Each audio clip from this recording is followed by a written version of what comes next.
rally out, and he did the 1,000 race Baja races and stuff. Jim used to do that stuff for years. And so when we were going around these corners trying to keep up with this line of old buses, he'd tuck a corner and grab his edge, and I'd be like, Jim, this is not your Baja, dude. This is your bus. And he's like, yeah, you're right. I go, I'd like to go home to my family, and we'll find them. let's just slow down a little bit. And not even 5 minutes later, we hear on the CB, roll over, we need help. And I rode on the Shasta Snow Trip. I was passenger with Jim McGill the year before. And although it was a blast to be a passenger, especially from somebody who likes to take photography and videos and stuff, not driving, it was a lot easier to take pictures and video when I wasn't also trying to drive through potholes this big. And on the flip side of that is, instinctively as a driver, you avoid the potholes on your side. And so 70-year-old Jim would be driving along, we'd be hauling Baja and behind these guys flying on these roads faster than we should be driving, and then all of a sudden, wham, we'd hit a dip, and oh, Jim, ow. He's like, oh, sorry, man, sorry. And then just a couple seconds later, wham, oh, Jim, you're killing me here. Oh, sorry. Because it's just instinct.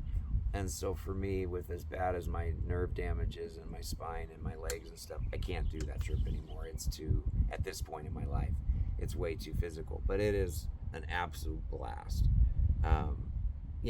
To take a 60-plus-year-old stock Volkswagen on 400-plus miles of fire road, back roads, with the idea of as little pavement as possible,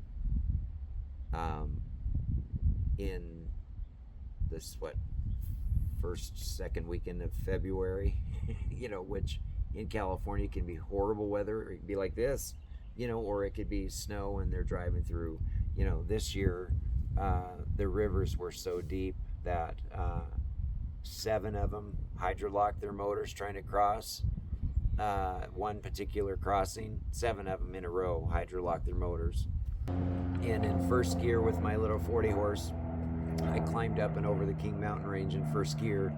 I don't know, 3 some hours it took me to get up and over the King Mountain Range in first gear because I could never get into third. Because the roads were either so steep or windy or had giant potholes, so I could never get fast enough to get into third and keep any, with the 40 horse. So yeah, it's been an adventure in the Shasta Trip. It's a blast, but I mean it's like rally race for some of these guys. It's like you start at 4:20 in the morning. Somebody starts shooting guns off and everybody starts lining up, and the idea is it's a 4:20 a.m. rally start. And so a lot of the guys were still drunk when they went to bed, and now at 4:20 they're shooting up guns, lining up, and now we're just rallying down the road in the dark. And I'm not gonna lie, it was a little scary at certain points, but there's some less wild guys and when you hang out with trying to keep up with everybody, because Jim used to rally Baja rally out, and he did the 1,000 race Baja races and stuff. Jim used to do that stuff for years. And so when we were going around these corners trying to keep up with this line of old buses, he'd tuck a corner and grab his edge, and I'd be like, Jim, this is not your Baja, dude. This is your bus. And he's like, yeah, you're right. I go, I'd like to go home to my family, and we'll find them. Let's just slow down a little bit.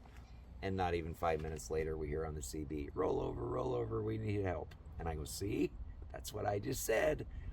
And that's what happened. It wasn't his single cab. It was his friend's. The friend was in a bus behind him.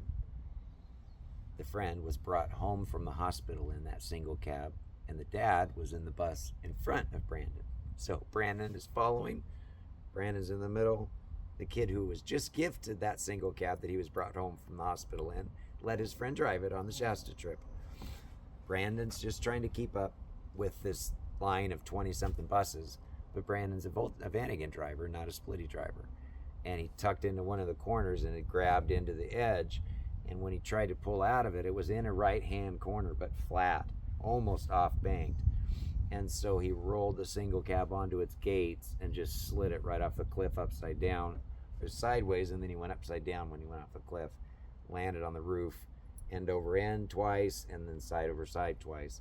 And the only thing that's, in my opinion, the thing that saved his life was the single cab had a big 3-inch tubular rack that stuck out over the front, over the cab, and it kept the whole cab from being crushed when he landed, because he landed on like a mound, so it dented the roof, and he, you know, bounced all over. You know, everywhere you lean in one of these buses is metal, like everywhere. And if you have safaris, depending on how open they are, you've got bars pointed right back at your face that if you lean forward, you could put eyes out with those things and stuff. So they're great until they're not. Shasta trip. That's when Brandon drove off the cliff and rolled the single cab.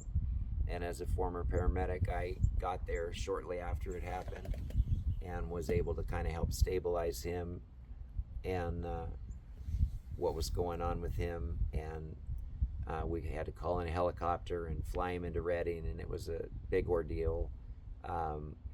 And then we drove 2.5, 3 hours out of our way to go to Redding as a group of about 10 of us, 10 buses full of people, and got to the Redding hospital in the middle of the night, all grubby and stinky after being out on the road and stuff. Hey, we're here to see our friend. And they said visiting hours are over at 10 o'clock or 8 o'clock or something. We're like, look, we just drove, 4 hours through the snow and all that stuff to get to see if our friend's even alive. We sent him away on a helicopter. We drove all that ways their way. At least one of us could go in and say hi to him. If you're quiet, blah, blah, blah, blah. So she put us all in this one little room. And so I have some pictures of this too, with like 12 or 14 of us in this little tiny room that she was locking us in so we'd be quiet. And then 2 at a time, she let us go in there. And all of a sudden, same kind of thing. I come walking into the hospital bed, and Brandon's on the bed. He's still got a neck brace on and stuff. And I come walking over, and I look over his face, and I go, hey, dude, you alive? And he just literally starts weeping. What are you doing here? She's like, you don't even know me, dude. What are you doing here? And I go, well, I was just holding your scalp together for the last 45 minutes before the helicopter showed up. We kind of had a little bit of a connection there, I thought. I just wanted to make sure you were alive, dude. And he's like, you guys drove all the way over here? I go, oh, I'm not alone. There's other people here that want to make sure you're okay too. And he's like, but none of you guys even know me. And I go, dude, you're on the trip with us. You're one of us. Like, yeah, maybe I didn't know you, but you almost just died on this trip. Like, I want to check in on you, right? It was an amazing trip. The people, it was 22 years ago or something, Brian Percy and some guys were sitting around a campfire that just I think it was Clear Lake, California. And it was like the weekend before Super Bowl weekend or something, and they were all talking about what they were doing the next weekend. And they were saying, I wonder if we could get from here to Mount Shasta without touching any paved roads. Think we could do that in the buses? And they're like, I don't know. And he said, well, we should try it some weekend. And they're like, well, what about next weekend or something? It's Super Bowl weekend. I don't care about football. And they're like, I don't care about football either. So they took a couple of stock split window buses and went through all the challenges they went through to get there. And that trip, for 7 or 8 years, nobody knew about that trip. And then when Lou, when he drove the flying pamper bus, and you see the video of the bus jumping over, did you know that Dwayne Stefan is laying under it? I was in the impression that Dwayne was one of the guys filming. I didn't. Yeah, no. Dwayne was laying under it when it went over him. So, from what I understand, he was actually under it. He may have been off to the side, but I think he was the one under it. So, yeah, they built up a bit of a ramp, and Lou put on his helmet, and he had like 5-point harness in that bus with the roll cage, and he hit it as 30 miles an hour, 40, whatever, however fast he hit it. And he launched that bus up in the air. But when it came back down, it folded and bent the frame, and it folded the doors, so he couldn't open his doors anymore. Like it did some damage because he hit so hard. So that's Shasta. And so 22 years later or something, they're still going. And in YouTube is like kind of what brought fame to that trip, and they've literally now had people from other countries that have purchased buses here in the States just to go on that 4-day or 3-day weekend trip, and then they fly home and sell the bus, or they ship it back to the UK with them or whatever. So, and Skinner, I think, has even rented a bus to somebody one time. Like I know that, like, there's been, I think it was somebody from another country, and Skinner said he'd have a bus ready for them that would do the trip. And I don't know, who knows what they paid him to do that. They basically rented it for the week or whatever, and to take this trip. And if I remember correctly, it was something like that. And it was a special deal. It's not like he does it very often, but so yeah, that's a whole different kind of people. Like that Shasta group is those guys are hardcore, man. I mean, that's a whole different kind of road trip. Like Treffin, you're cruising down paved highways, 101. You're stopping at gas stations. You can stop along for food anywhere you want.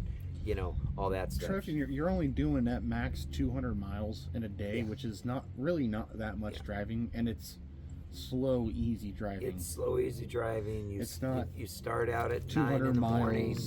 You stop somewhere for gravel. gas. Yeah, and then you stop somewhere for lunch. You stop somewhere for gas. You stop at your campground. Like it's, yeah, no, the pace is a different pace. Now it's still kind of go. You don't really ever stay in one place very long, but the places you see, the people you meet, and the smiles per gallon, right? That's what we always talk about in a Volkswagen is.